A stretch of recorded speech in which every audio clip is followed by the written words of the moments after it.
दोस्तों जरा सोचिए, जिस यूरोप को हम अपनी बर्फीली वादियों, ठंडे मौसम और सुहाने विंटर के लिए जाने जाते हैं, वो इस वक्त भट्टी की तरह ताप रहा है। ब्रिटेन, फ्रांस, जर्मनी से लेकर पोलैंड तो पूरा यूरोप इस समय इतिहास की सबसे भयानक गर्मी का सामना कर रहा है। तापमान 43 डिग्री सेल्सियस को पार कर चुका है। नदियों का पानी सूख रहा है और अब तक 2000 से ज्यादा लोगों की जान जा चुकी है। आखिर अचानक यूरोप में ऐसा क्या हुआ? क्यों यहाँ का मौसम रेगिस्तान जैसा बनता जा रहा है?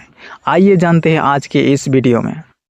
इस साल की गर्मी ने यूरोप के सारे पुराने रिकॉर्ड्स तोड़ दिए हैं। फ्रांस के फूलो इलाके में तापमान 43.8 डिग्री सेल्सियस तक पहुंच गया, जिसने इतिहास के सारे रिकॉर्ड्स ध्वस्त कर दिए। जर्मनी के मौसम विभाग ने इसे ऐतिहासिक आपदा घोषित किया है। और तो और ब्रिटेन, यूके, जहां लोग धूप देखने के लिए तरसते थे, वहां मौसम विभाग को रेड अलर्ट जारी करना पड़ा है। लेकिन सबसे खतरनाक बात जानते हैं क्या है? वो है ट्रॉपिकल नाइट, यानी रात के समय भी तापमान 25 से 29 डिग्री से नीचे नहीं गिर रहा है। इसका मतलब है कि लोगों के शरीर और कंक्रीट के शहरों को ठंडा होने का मौका ही नहीं मिल रहा है। अब आते हैं सबसे बड़े सवाल पर, आखिर यूरोप में इस जानलेवा गर्मी का असली वजह क्या है? वैज्ञानिक इसके पीछे दो कारण बता रहा है। पहला कारण ओमेगा ब्लॉक इफेक्ट। इस समय यूरोप के आसमान में एक खास तरह का हाई प्रेशर सिस्टम बन गए हैं। मौसम विज्ञान की भाषा में इसे ओमेगा ब्लॉक कहते हैं, क्योंकि इसकी से ग्रीक शब्द ओमेगा जैसी होती है। ये सिस्टम एक बड़े डोम की तरह काम कर रहा है, जिसने यूरोप के ऊपर गर्म हवा को ट्रैप यानी कैद कर लिया है। ये ना तो ठंडी हवा को अंदर आने दे रहा है और ना ही गर्म हवा को बाहर जाने दे रहा है। दूसरा कारण सहारा रेगिस्तान की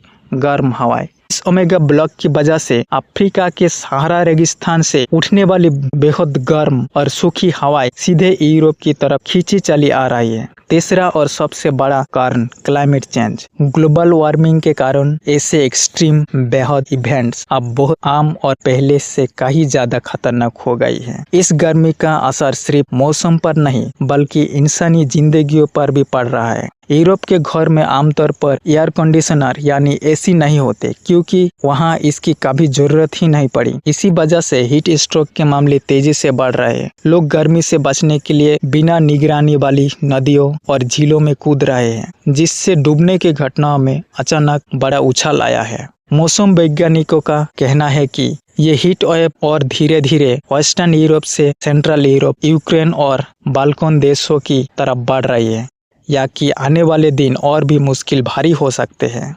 यूरोप की हालत हमारे लिए एक वाकअप कॉल है कि क्लाइमेट चेंज अब कोई दूर का खतरा नहीं बल्कि हमारे दरवाजे पर खड़ा साच है। आपको क्या लगता है, ग्लोबल वार्मिंग से निपटने के लिए दुनिया को अब क्या कड़े कदम उठाना चाहिए? अपने विचार नीचे कमेंट सेक्शन में जरूर शेयर करें। अगर आपको ये वीडियो इन्फॉर्मेटिव लगी हो तो इसे लाइक करें, दोस्तों के साथ शेयर करें और ऐसे ही और गहरी जानकारियों के लिए हमारे चैनल को सब्सक्राइब करना ना भूलें। मिलते हैं अगले वीडियो में। जय हिंद।